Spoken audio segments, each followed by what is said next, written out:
আমরা জাতীয় জীবনে এক নতুন অধ্যায়ের সূত্রপাত করতে যাচ্ছি। ভবিষ্যতের দিকে দৃষ্টি দেওয়ার এটাই উপযুক্ত সময়। রাষ্ট্রপতি হিসেবে অসংখ্য জনকল্যাণমূলক কাজ করেছেন শহীদ জিয়াউর রহমান। শুধু নিজ দেশেই না, জিয়ার কল্যাণমূলক কাজের সুফল পাচ্ছে সৌদি আরবও। হাজিরা প্রতি বছর হজ করতে গিয়ে আরাফার ময়দান তাওয়াফ করে সেখানেও হাজিদের ছায়াদান করছে অসংখ্য নিম গাছ।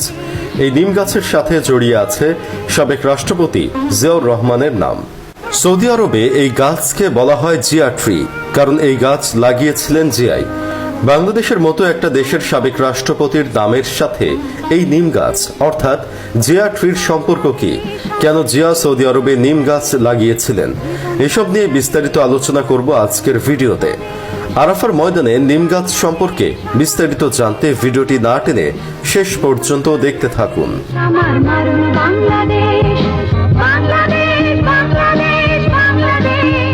সালটা ছিল 1977। শেখ মুজিবের তাণ্ডব লীলায় বাংলাদেশ তখন এক ভঙ্গুর অর্থনীতির দেশ। মুজিব এবং তার দল আওয়ামী লীগ গোটা বাংলাদেশকে লুটে পুটে খেয়ে নিঃশেষ করে দিয়েছিল। সে সময় ক্ষমতায় অধিষ্ঠিত হন জিয়াউর রহমান। ক্ষমতায় আসার পর তৎকালীন আরবের বাদশাহ ফাহাদের আমন্ত্রণে সৌদি আরব যান বাংলাদেশের তৎকালীন রাষ্ট্রপতি জিয়াউর রহমান, আর উপহার হিসেবে সাথে নিয়ে যান বেশ কিছু নিম গাছের চারা। বাদশাকে উপহার দেওয়ার সময় বলেন, আমাদের তো দামি কিছু দেওয়ার সামর্থ্য নেই, তাই গরিব মানুষের দেশের গরিব রাষ্ট্রপতির থেকে আপনার জন্য এই সামান্য উপহার। বাদশাহ ফাহাদ বহু দেশ থেকে বহু মূল্যবান উপহার পেয়েছেন, কিন্তু এমন মূল্যবান উপহার আর পাননি।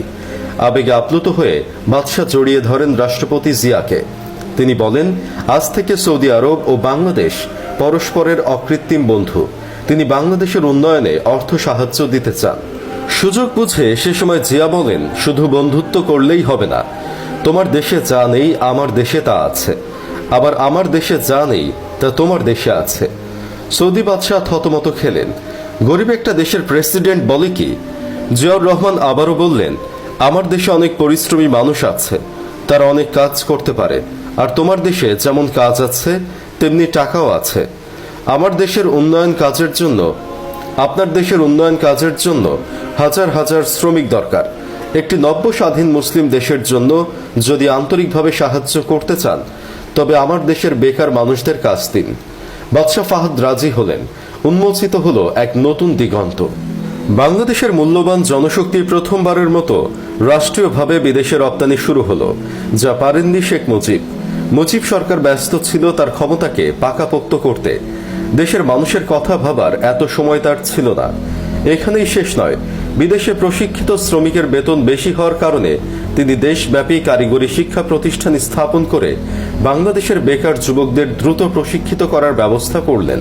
প্রায় শূন্য থেকে শুরু করে আজ সৌদি আরবে 30 লাখের বেশি বাংলাদেশি, সংযুক্ত আরব আমিরাতে 11 লাখ, কুয়েতে 2.5 লাখ, ওমানে 3.25 লাখ, কাতারে প্রায় 3.25 লাখ, আর বাহরাইনে প্রায় 2 লাখ মানুষ বাংলাদেশের জন্য মূল্যবান বৈদেশিক মুদ্রা উপার্জন করছেন।